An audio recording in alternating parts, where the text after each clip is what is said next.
Or you could try me on Brian. Joe Grimm is a professor in the School of Journalism at MSU. Come see me again. I want to know how you're doing. And a former recruiter at the Detroit Free Press. Every semester, Grimm and a group of students work to produce a series of books aimed at people looking to learn about different cultures.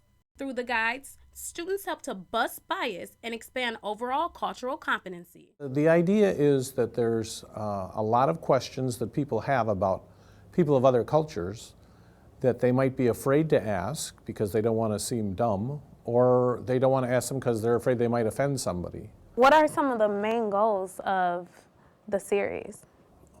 The main goal of the series really is to get people, get our readers to the point where they can have a conversation with people they know. We hope that by eliminating some of the easy questions in a way that is not embarrassing, they'll feel more confident to go ahead and ask more questions. And what kind of questions do they ask? They're pretty basic questions. The questions come from interviews that students do with members of those groups to ask them, what is it that you wish people knew about you? So a question could be something like, oh, let's see, what goes on inside a synagogue or a mosque? If a person hasn't been there, they might not have any idea, or they might say, what is the rule about shoes in a mosque? Maybe they've heard about it but never experienced it. What made you start this series? The first guide in the series was one I did in the 80s at the Detroit Free Press when I was trying to share information about the Arab American community, which was visiting me at the Free Press and telling me frequently what we were getting wrong. I made a guide then, and I thought this would be a great time to update that guide and create a whole series of them using the talents of Michigan State students. So what are some of the difficulties that you've had producing these books and that your students have had producing these books? Well, I think we all go through a kind of a nervous period. The students are nervous. They say, gosh, I have to talk to a bunch of people who I'm not that familiar with, and I have to ask them some personal questions sometimes. And so that can be a little nerve-wracking. And I always have a moment during each project where I doubt that we can, I say, what made me think that we could do 100 questions and answers about Muslims? So how do you prep some of the students in very sensitive topics such as religion? That's a good question. Frequently we have people from the Michigan Department of Civil Rights come over and talk with us about how to have difficult conversations or how to ask awkward questions. We love to have people come in and talk to the class. We had Muhammad Khalil come in and talk to us about Muslims. He's a professor here. Alan Gale came in and met with the class, and Alan brought in some objects for the students to look at and to talk about. We also go out. We'll go to mosques, synagogues. We'll sort of visit places where some of the answers might be. So it's a little here, a little there. What type of response have you gotten from these guides? Well, the response I always worry about is somebody will hate it. And so far that hasn't happened. We're always very concerned about getting things wrong. That's the last thing we want to do in a guide like this. But a lot of the responses come from people who read about themselves and they say, oh, that was pretty interesting.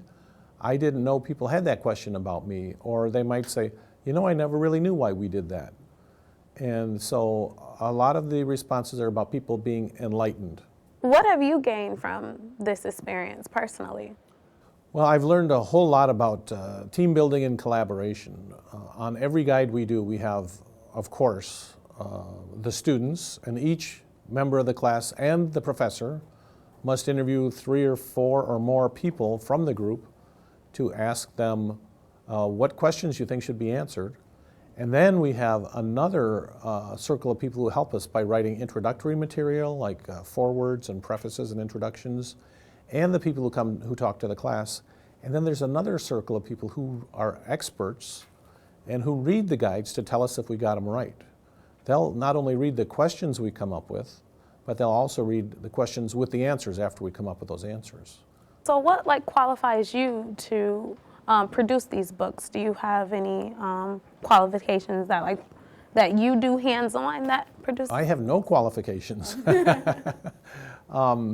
I tell the students that one of their greatest strengths is their ignorance about a subject. So if there's a subject they don't know about, I say that's perfect. You just have to be curious and courageous and ask the question that you wonder about. And then I rely on the experts, who are a diverse group of experts in and of themselves. We always have men and women of different ages and perspectives to read these guides, and then we have to take their suggestions and try to rectify all of that. And it really makes the final product pretty authoritative, I think. How do you hope that these guides bring a better understanding to misunderstood cultures? Well, I hope all we can really hope to do with these guides, they run about 80 pages, 70 pages. All we can really hope is that we put people on a start. And I hope we do that by clearing off the questions that are barriers to having conversations. In the Indian Americans Guide, one of the questions is, what does that dot mean that some people have on their forehead? And that's pretty much how we express the question, because that's how a lot of people ask it. And we hope that once a person reads the answer, they'll say, well, good, I don't need to ask about that anymore.